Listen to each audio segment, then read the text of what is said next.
ನನ್ನ ಹೆಸರು ಅನಿಲ್ ಬಬಲೇಶ್ವರ್ ಅಂತ ಹೇಳ್ರಿ. ಊರು ಸಾವಳಗಿ.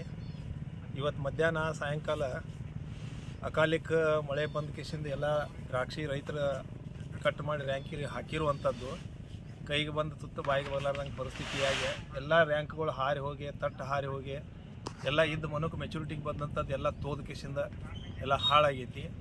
ಸಾವಳಗಿ ಭಾಗದ ರೈತರಪ್ಪ ಅಂತಂದ್ರೆ ಏನು, ಇಲ್ಲಿ ಯಾವತ್ತೂ ಒಂದು ನೈಸರ್ಗಿಕ ವಿಕೋಪ ಅಥವಾ ಬರಗಾಲ ಯಾವತ್ತೂ ಒಳಪಡುವಂಥ ಪ್ರದೇಶ.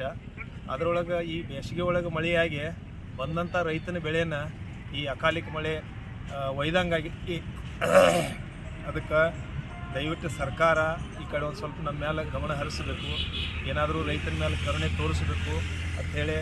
ಇಲ್ಲಿ ನಾವು 6 ರ್ಯಾಂಕ್ ಅದಾವು. 6 ರ್ಯಾಂಕ್ನಾಗ ಇಲ್ಲಂದ್ರೂ ಒಂದು 7-8 ಜನ ರೈತರು ಕೂಡಿಕೆಸಿಂದ ಮಾಲ್ ಹಾಕೀವಿ.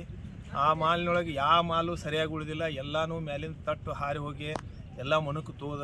ಇದ್ರ ಕ್ವಾಲಿಟಿ ಆಗೋದಿಲ್ಲ. ಬಂದಂಥದ್ದು ರೂಪಾಯಿದಾಗ 10 ಪೈಸೆ ಮಾಲ್ ಬಂದೈತಿ ಈ ವರ್ಷ. ಅದರೊಳಗೆ ಬಂದಿದ್ದ ಮಾಲ್ ಈ ರೀತಿ ಆಗೈತಿ. ದಯವಿಟ್ಟು ಸರ್ಕಾರಕ್ಕೆ ನಮ್ಮ ಕಡೆಯಿಂದ ಎಲ್ಲ ರೈತರ ವತಿಯಿಂದ, ಸಾವಳಗಿ ಭಾಗದ ಎಲ್ಲ ರೈತರ ವತಿಯಿಂದ ನಮ್ಮ ವಿನಂತಿ ಐತಿ, ದಯವಿಟ್ಟು ಸರ್ಕಾರ ಈ ಕಡೆ ಗಮನ ಹರಿಸಬೇಕು.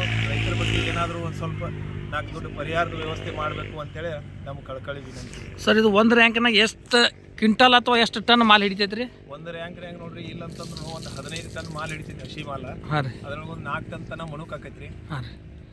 ಈ ಒಂದೊಂದು ರ್ಯಾಂಕ್ನಾಗ ಇಲ್ಲಂದ್ರು 2-3 ಮಂದಿ ರೈತರು ಕೂಡಿ ಮಾಲ್ ಹಾಕೀವಿ ನಾವು. ಹಾಂ ರೀ. ಬರುದ ಒಬ್ಬೊಬ್ಬ ರೈತರಿಗೆ 1 ರ್ಯಾಂಕ 2 ರ್ಯಾಂಕ ಆಗ್ತಿತ್ತು ವರ್ಷನೂ. ಹೋದ ವರ್ಷ ಮಳೆ ಇರ್ಲಾರ್ದಕ್ಕೆ ನೀರಿನ ವ್ಯವಸ್ಥೆ, ನೀರಿನ ಅಭಾವದಿಂದ ಈ ವರ್ಷ ಕಡಿಮೆ ಮಾಲ್ ಹೊಂಟೈತಿ. ಆ ಬಂದದ್ದು ಮಾಲನ್ನು ಮಳೆ ಆಹುತಿ ತೊಗೊಂಡ ಈ ಪರಿಸ್ಥಿತಿ ಆಗೈತೆ.